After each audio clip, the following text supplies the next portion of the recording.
What's up, you guys? It is your boy JB, and we are here today with the review for Life After Lockup Season 4, episode number 12, you guys. The episode is titled Bond Girl.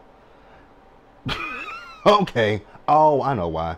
Alright, you guys, so before we go ahead and jump into this review, if you guys are watching this video or any other on my channel and are not subscribed, I need you guys to do me a solid favor and stop taking me out on this date and having me pay for it at the end of it. You guys know you can do me that favor by liking the video, subscribing to the channel, turning on your post notifications, and also by sharing the video, you guys. And with that out of the way, without further ado, let's discuss Life After Lockup, shall we? Alright, you guys.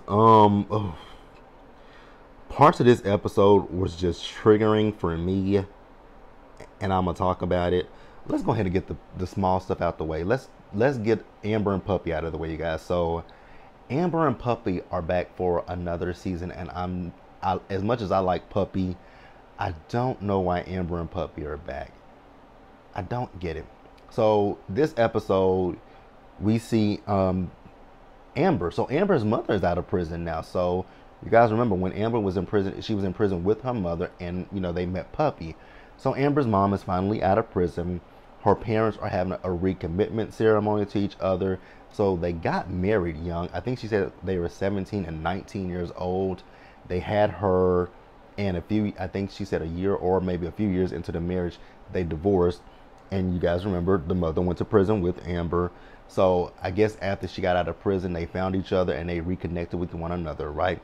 So Puppy, you guys remember at the end of last season, Puppy had to turn herself in because remember, Puppy was staying with Eric and she wasn't supposed to, because that's not where she was paroled to.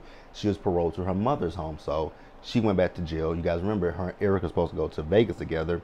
She tells us that Eric did go to Vegas without her, but he came back because she only spent a week in jail. So you guys remember also that Puppy and Eric are engaged to each other. So Queen is asking them, like, so you two are next to get married? And, Puppy's like, I don't know, maybe. Well, he's recently, he's still currently married, so we got to wait for him to get a divorce. I was like, say what now? He's married. He proposed to you. Puppy. Puppy. Puppy. Listen to me, Puppy. Run, girl. That man is not getting a divorce. That man is not getting no divorce from that woman. I'm telling you this right here, right now.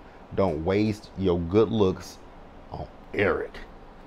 So, Queen, I rocks with Queen. Queen is my girl, because she was grilling Eric, and she was just looking out for her friend. And I'm like, you go, Queen, grill his ass, stick it to him, and Eric can handle it. Eric got mad, and he eventually ended up leaving. He got in his feelings, and he left Puppy. I'm like, that. And I'm like, Puppy, that's what you want to marry? That is what you want to marry? Absolutely not. I wouldn't marry him if you paid me. Alright, you guys, so that's it for Amber and Puppy. You guys can let me know what you guys think about that, and we'll discuss it in the comments. Next up, you guys, let's go ahead and knock them out the way. Brittany and Marcelino, you guys. Once again, like I said last week, with Brittany and Marcelino, this is just giving me storyline vibes. It just gives me that we're grasping at straws. I don't feel that Brittany and Marcelino are having the issues that they say they are. Honestly, you guys, I don't even believe that Brittany and Marcelino had a threesome last season. So Brittany is calling her sister, and you guys remember in last week's episode that Marcelino showed up to Brittany's quote-unquote listing and dropped the kids off to her, right? So it's been 7 hours and he hasn't been home yet. So she's talking to her sister, and she's telling her that, and he then shows up.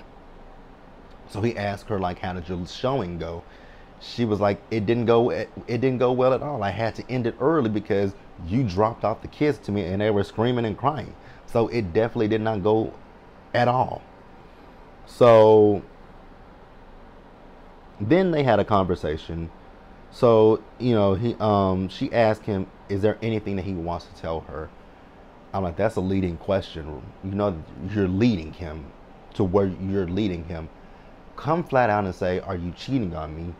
Is there another woman? Like, what's going on? There's a disconnect in our marriage. What's the issue? How can I help get us out of this rut that we're in?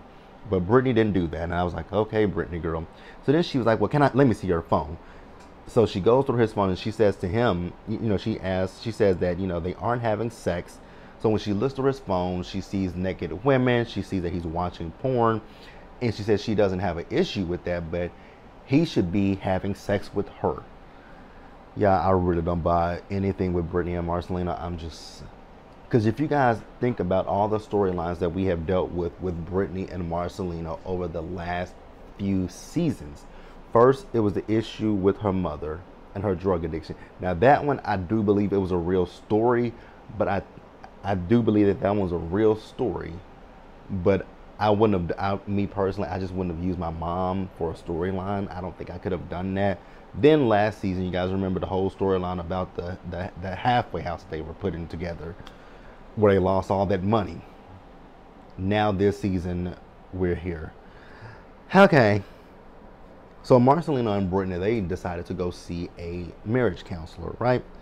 So they talk about their relationship, and they talk about the lack of sex that they're having. So Marcelino, if this is real, Marcelino feels a way about the threesome that they had. He feels like Brittany was more into her ex-girlfriend than she was into him. Now, damn, I'm about to tell you my business. I've had my fair share of threesomes. And some of them, like, I've been in, you know, someone that I was really closely involved with. I had a feeling like that where I was like, damn, you more into that person than you are into me. But it wasn't the case. I've had those issues. I've had that issue before. But, so I get where he's coming from, if it's real. So then, you know, he's a stay-at-home dad. Now, Marcelino, if y'all agreed to that when she decided to get her real estate license, if I believe that as well, then why are you now trying to, you know, renege and basically renegotiate the contract, basically? You guys, I don't believe this storyline. If you guys believe it, definitely let me know in the comments, but I just don't buy it. So I'm going to pause here and we're going to move forward, you guys. All right, you guys, next up, let's talk about Kevin and Tiffany. It ain't much with Kevin and Tiffany either. You guys remember in the last episode that Tiffany found those panties in Kevin's drawer, right? So I guess Kevin is a truck driver because we see him and he pulls up to a spot where his homie is, right? So she calls her friend and she's telling her friend how pissed off she is. And she says, you know, these are not my panties. So she has an issue. She's like, you know, it's fine if Kevin and I find a girl that we want to have sex with together, but him doing it by him, you know, doing it outside of me, that's a problem. So her friend tells her, girl, what you should do is just put them panties on the bed and leave a note saying, fuck you. So Kevin is talking to his friend, and Kevin is telling his friend about, you know, the fact that him and Brittany, him and Tiffany made the dating website where they're trying to find a girlfriend, and that Kayla found out, and Kayla is flipping out, right?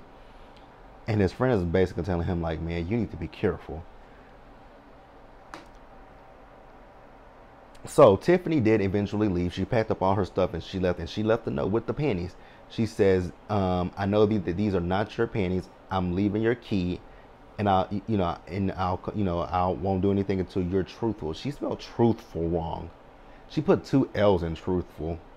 I was like, girl, you do know that truthful doesn't have truthful is not F-U-L-L. It's F-U-L.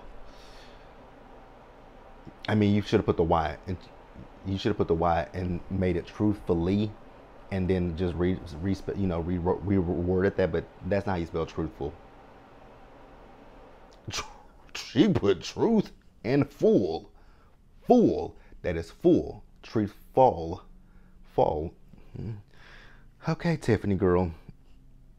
I was like, because I had to pause that screen because I want to read the note. And she put truthful, Truthfull. She has pretty handwriting. I will say that, very pretty handwriting. All right, you guys. Now we're getting into the deep part of the episode. Actually, guys, I got one more couple that I want to get out the way because I just don't know how this couple is going to bear. But let's pause here and let's move forward. Next up, you guys, Branwyn and Chaz. The one thing that threw me with Branwyn was the fact that she got this Marilyn Monroe piercing, and I don't think it's pierced correctly. Either it's not pierced correctly or she has the wrong piercing in it because it is sticking up out. It is literally protruding. And I'm like, girl, I've had my labret pierced. And on this side of that, I had my labret pierced and it didn't stick out. It's supposed to be right here on you. It's supposed to be right here. Like with my nose ring, the first time I got my nose pierced, it was on this side and they pierced it with the wrong ring.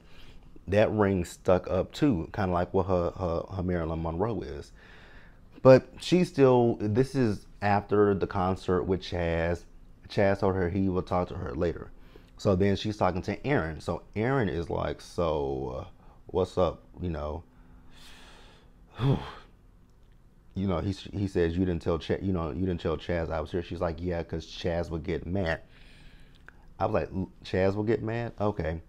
So then she says that, I don't think that Chaz has had a wife that he could trust to be friends with a man. And Aaron was like, how many times has he been married? She says, about 5. So then Aaron says, he feels some type of way about her, another man coming before him. I'm like, well, if you fucked up the relationship with her, that's on you. She's a beautiful woman. And I think, when you look at both Aaron and Branwyn, they do have some issues collectively between them. They do have some issues. And I don't think that they would make a great couple because I just think that there's a lot of issues between those two. And when I say issues, I mean like substance abuse issues, the codependency issues, and things like that. So he also feels a way about her moving to Kentucky, and then her daughter calls. So, she wants her daughter to move to Kentucky with her. Her daughter says, Mama, I'm not moving to Kentucky. So she says, what do you think about Chaz?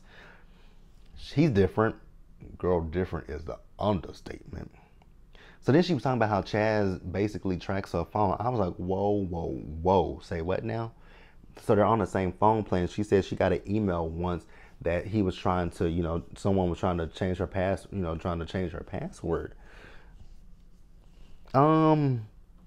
That's an issue.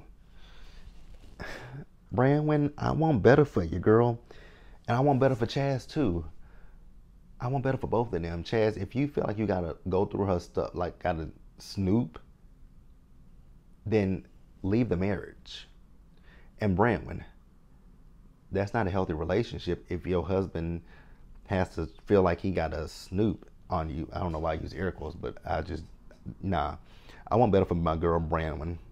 I want better for Branwyn, you guys. So things are very awkward between Branwyn and Chaz. So they're celebrating 1 month of marriage. And when they were on that FaceTime with each other, I was like, girl, you are not into him whatsoever. Like, she's just not happy. And he asked her, has she talked to Aaron? And she says no. I was like, that's not going to end well. I'm going to pray for both of them. All right, you guys, let's pause here and move forward. All right, you guys, I guess we can go ahead and talk about Lindsay and Deontay first. So, you guys remember, Lindsay was looking for somebody to bail out JT, whoever he is. So she finally got someone to bail her friend out, right? So she called Deontay and told him, about the situation. So he says to her, why are you bailing him out? So what I'm supposed to do, just leave him in? Girl, it's this black scent that is blowing me when it comes to Lindsay. Lindsay ain't never had this black scent before, but now she has a black scent, and it's just blowing my spirit. So, Deontay asked her, like, why is that your problem? Which that is a valid question. Why is that your problem? You're not the reason that he's in jail. So her friend Blaine tells her that, I don't think that if Deontay was in this seat, he wouldn't be able to help you. But like I said, they found somebody to help get the friend out of jail. So the guy went to go to the jail to get him out, but unfortunately they can't get the friend out until the next day. So I was looking at her friend and I was like, he looks like somebody. And to me, he looks like a knockoff version of Chris Kattan back when Chris Kattan was on SNL and Night at the Roxbury. But he don't, like I said, he says he don't believe that Deontay is ready for this. Honestly, I agree. And Deontay is a complete fucking fool.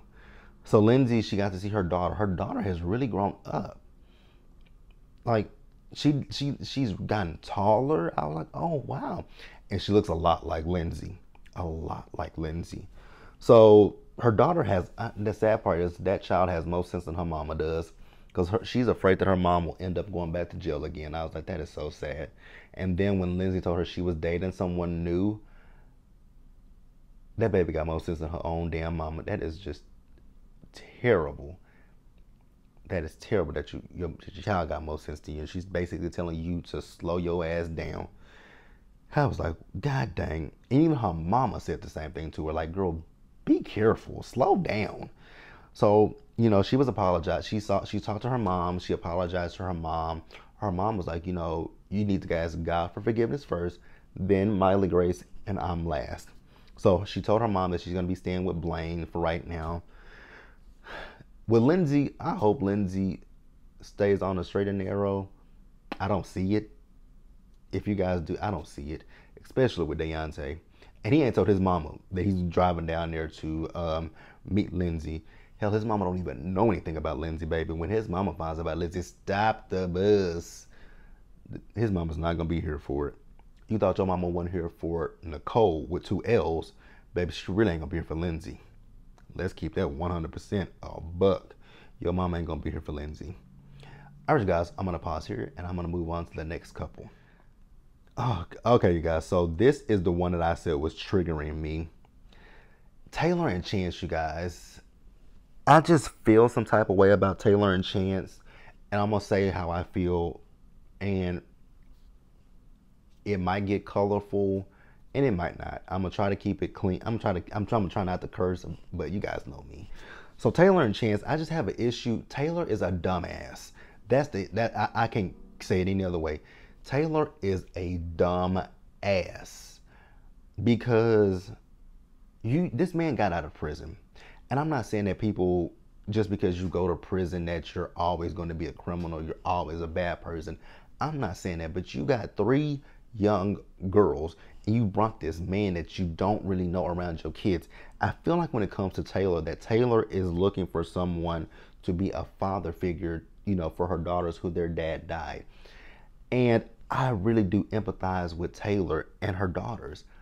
But I want for Taylor and those kids to go and just seek some therapy, right? Because there's something deep rooted there, and they haven't had, especially for Taylor.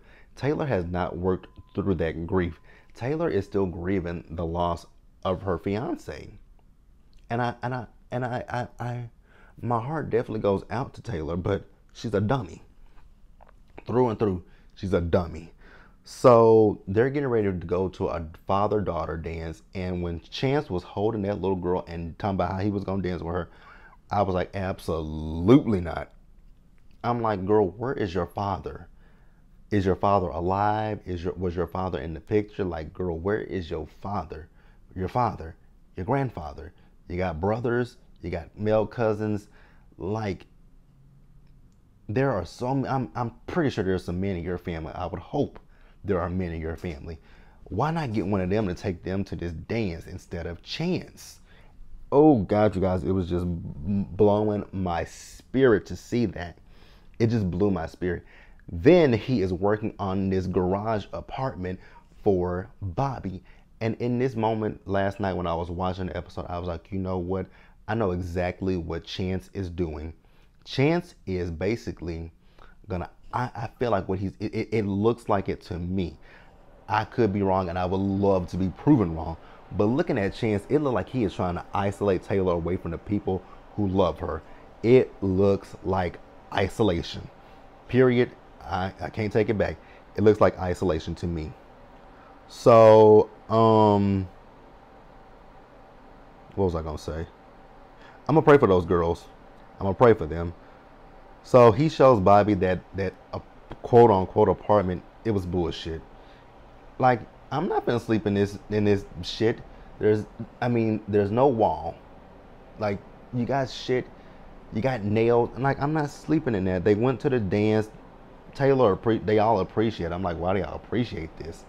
This is not the look for me. Absolutely not. I'm done, you guys. I don't want to talk about them anymore. Let's pause here and wrap up the episode, you guys. Sean and that little Sarah. So Sarah is uneasy about, the meeting with his family. She didn't think things went well. They didn't go well. But he says, my family will love you. So he tells her he wants his kids at the wedding. And in order to do that, Kelly will have to be there. She says no, that is not going to happen. She says that her coming, it wouldn't be peaceful. And it's that should be embarrassing for Kelly. And why would she want to come? Well, first of all, little bitch, those are her kids.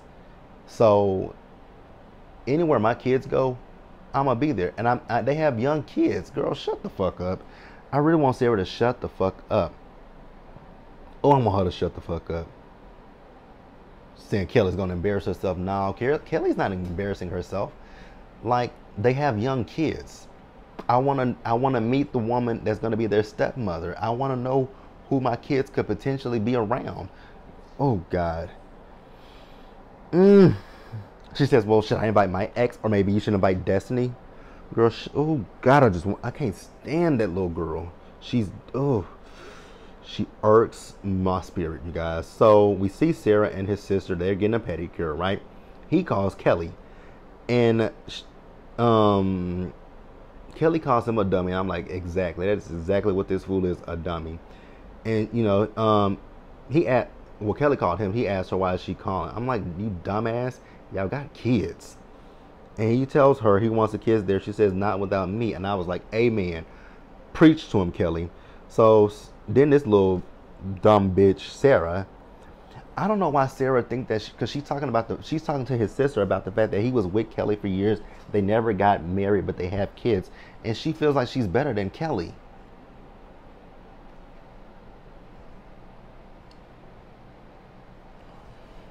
Why the fuck do you think you're better than her? Girl.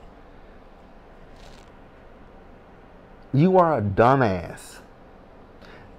You are literally the dumbest. You know what? I'm just going to tell y'all her right now. Anytime I talk about Sarah, I'm going to call Sarah a bitch. Period. Point blank. I'm going to call her a bitch. I don't do this often. I don't do this ever. I don't call women bitches, but in this particular case, she's a bitch. This little dumb bitch. Like, you little dumb bitch.